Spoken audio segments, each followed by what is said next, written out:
Hello guys, welcome to my channel BD Sadia cooking studio. আজকে আমি নিয়ে এসেছি অসাধারণ এবং খুবই জনপ্রিয় একটি খাবার। সেটি হচ্ছে রেস্টুরেন্ট স্টাইলে চিকেন কারি। এই চিকেন কারি খাওয়ার জন্য আমরা প্রায়ই ছুটে যাই রেস্টুরেন্টে এবং অনেক খরচ করে এটি আমাদেরকে খেতে হয়। যদি আমরা এই রেস্টুরেন্ট স্টাইলে চিকেন কারিটি বাসায় তৈরি করতে পারি তাহলে তো ফ্রেন্ড আমাদের রেস্টুরেন্টে ছুটে গিয়ে এবং এত খরচ করে এটি খাওয়ার কোনো প্রয়োজনই হয় না। আমরা এটি বাসায় তৈরি করে ফেলতে পারি খুব সহজে এবং খুব মজাদার করে, সেম রেস্টুরেন্টের মতো করে। চলুন দেখে নিই আজকের রেস্টুরেন্ট স্টাইলে চিকেন কারিটি কিভাবে তৈরি করতে হয়। Let's go. আমি এখানে 300 গ্রাম মুরগির মাংস নিয়েছি। এগুলোকে আমি ছোট টুকরা করে নিয়েছি। একটা রানকে 2 টুকরা করলে যতটুকু হয় সেরকম ছোট করে নিয়েছি। আর এখানে আমি হাড় সহ মাংস নিয়েছি, আপনারা চাইলে হাড় ছাড়াও মাংস নিতে পারেন। এখন এখানে আমি আধা চা চামচ কালো গোলমরিচ গুঁড়ো দিয়ে দিচ্ছি। আধা চা চামচ কালো গোলমরিচ গুঁড়ো দিয়ে দিলাম। 4 টেবিল চামচের মতো কর্নফ্লাওয়ার দিয়েছি। এখন আমি এগুলোকে ভালো করে মেখে নেব, একসাথে মিক্স করে নেব।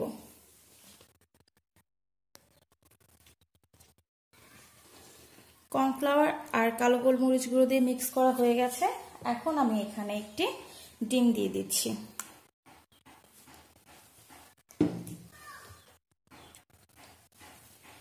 এখন আমি এগুলোকে একসাথে মিক্স করে নেব।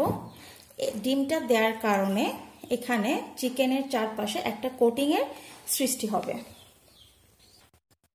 চিকেনটা মাখানো শেষ। চুলায় আমি একটি প্যান বসিয়ে তেল দিয়েছি। তেলটা গরম হয়ে গেছে। এখন আমি চুলাটাকে মিডিয়াম করে দিয়ে একটা একটা করে চিকেনের পিসগুলো দিয়ে দেব। সবগুলো চিকেন আমি একসাথে দেব না, তাহলে এগুলো একসাথে দলা পাকিয়ে যেতে পারে। আমি চিকেনগুলো একটা একটা করে আলাদা আলাদা করে দিয়ে নেব। এখানে আমি অর্ধেক চিকেন দিয়ে দিয়েছি। এগুলো আস্তে আস্তে ভাজবো। আমি চুলাটা লো মিডিয়াম করে ভাজবো, কারণ ভাজার মাংসটা সেদ্ধ এখানেই হবে।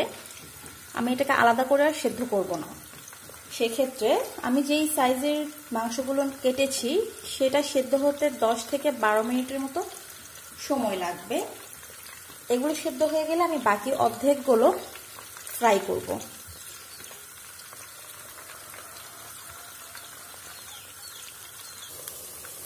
আমার চিকেনগুলো ভাজা হয়ে গেছে। এখন আমি এগুলোকে তুলে নিব আর আমার সেকেন্ড ব্যাচের চিকেনগুলো দিয়ে দেব। সেকেন্ড ব্যাচের চিকেনগুলো দিয়ে দিয়েছি। এখন এগুলো ফ্রাই হলে তুলে নেব। আমি এখানে 2 টেবিল চামচের মতো তেল দিয়ে নিয়েছি এবং আমি এখানে 1 চা চামচ বাটার দিয়ে দিচ্ছি।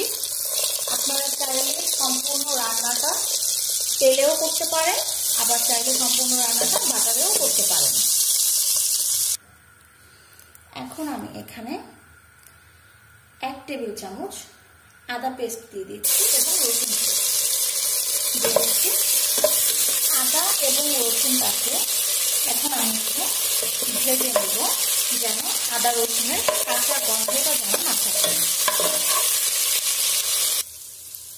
এখন আমি এখানে একটু পানি দিয়ে দিচ্ছি, কারণ আমি এখন গুঁড়া মশলাগুলো দেব। গুঁড়া মশলাগুলো দিলে যেন মশলাগুলো পুড়ে না যায়, সেজন্য। এখন আমি এখানে মরিচ দিয়ে দিচ্ছি 1 চামচের মতো, আপনারা আপনাদের স্বাদ অনুসারে দেবেন। এবং ধনে গুঁড়া দিচ্ছি 1 চামচ এবং জিরে গুঁড়া দিচ্ছি 1 চামচ। সেই সাথে আমি লবণ দিয়ে নিচ্ছি 1 চামচ স্বাদ অনুসারে। আর যেহেতু আমি এখানে সস ব্যবহার করব, সসে লবণ থাকে, সেই অনুযায়ী আপনারা লবণটা একটু বুঝে দেবেন। এখন আমি মশলাটাকে একটু কষিয়ে নেব, যেন গুঁড়া মশলার কাঁচা গন্ধটা যেন না থাকে। আপনারা হয়তো ভাবছেন যে আমি চাইনিজ রান্নায় কেন এই ধরনের মশলাগুলো ব্যবহার করলাম। আমি যেই চিকেন কারি দেখাচ্ছি সেখানে এই ধরনের মশলাগুলোই আছে রেসিপিতে, এবং আমাদের বাংলাদেশে যেসব চাইনিজ খাবারগুলো রান্না করা হয় ওই চাইনিজের ফ্লেভারটা কিন্তু অরিজিনাল চাইনিজ ডিশ থেকে একটু ভিন্ন। আমার মশলাটা কষানো হয়ে গেছে, এখন আমি এখানে টমেটো দিয়ে দিচ্ছি, আর দিচ্ছি লাল এবং হলুদ ক্যাপসিকাম, আর দিচ্ছি কাঁচামরিচ আর পেঁয়াজ কুচি। এখন আমি এটাকে নেড়ে দেব। এই অবস্থায় চুলাটাকে হাই মিডিয়াম রাখতে হবে, চুলাটা ঢাকনা দেওয়া যাবে না এবং চুলাটা সম্পূর্ণ কমিয়েও দেওয়া যাবে না, কারণ আমরা জানি চাইনিজ রান্নাগুলো সাধারণত চুলাটা সম্পূর্ণ বাড়িয়ে করতে হয়। আমি এগুলোকে একদম মিডিয়াম হাই হিটে একটু ভেজে নেব। ক্যাপসিকাম পেঁয়াজগুলো আমি মশলার সাথে একটু কষিয়ে নিয়েছি। এখন আমি এখানে আধা কাপের মতো সস দিয়ে দিচ্ছি, টমেটো সস, এবং সয়া সস দিচ্ছি 1 টেবিল চামচ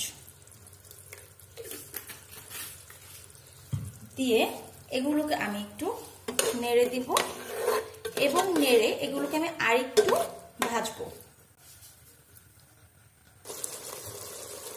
আমার এগুলো কষানো প্লাস ভাজা হয়ে গেছে। এখন আমি এখানে ফ্রাই করে রাখা চিকেনগুলো দিয়ে দেব। চিকেনগুলো দিয়ে আমি ভালো করে এগুলোকে একটু মিশিয়ে দেব। ভালো করে মিশিয়ে আমি এটাকে 3 থেকে 4 মিনিটের মতো রান্না করব। আর আপনারা নিশ্চয়ই দেখতে পাচ্ছেন যে এটাকে আমি মিডিয়াম টু হাই হিটে রান্না করার কারণে আমার ক্যাপসিকামের কালারগুলো কিন্তু চেঞ্জ হয়নি, যেই কালারটা ছিল সেই কালারটাই আছে। তাহলে এখন আমি এগুলোকে 3 থেকে 4 মিনিটের মতো রান্না করব। আমার এগুলো ভাজা হয়ে গেছে। এখন আমি এখানে আধা কাপ পানির মধ্যে 1 চামচ কর্নফ্লাওয়ার গুলে দিয়ে দিচ্ছি। এটাকে এখন আমি নেড়ে দেব। এখন আমি এটাকে নেড়ে আবার 5 মিনিটের জন্য রান্না করব, এবং চুলাটা কিন্তু অবশ্যই মিডিয়াম টু হাই হিটে থাকতে হবে। চিকেন কারিটা হয়ে গেছে। এটা কিন্তু খুব বেশি গ্রেভি টাইপ থাকে না, একটু মাখা মাখা থাকে। এখন আমি এটাকে সার্ভিং ডিশে তুলে সার্ভ করব।